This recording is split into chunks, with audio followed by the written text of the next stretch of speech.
So sometimes I was at the children's home growing up, off and on. Um, I'm basically a Jane Doe sometimes, and they were able to give me names. My husband made sure that I got a real name, real identity, real paperwork. Some of the people around me didn't get that, or they had it and they gave it up because they would try to convert the kids to Catholicism. And then if they converted to Catholicism, the staff would refuse to send them back to non-Catholic homes. So that was an issue. I was, so smart you could go so far, but we're not going to do it for you unless you're Catholic, kind of stuff. And then, they would do things to stigmatize different groups and try to get controversy stirred up. They're really good at manipulating all the different angles. As we're segueing into what's a kingdom, what's not a kingdom.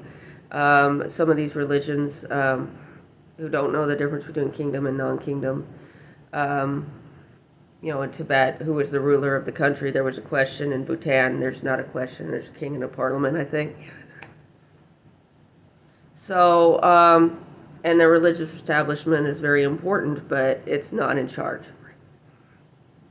So these religious establishments that are even that have their own theocracies and stuff and run these places as though they're outside the law.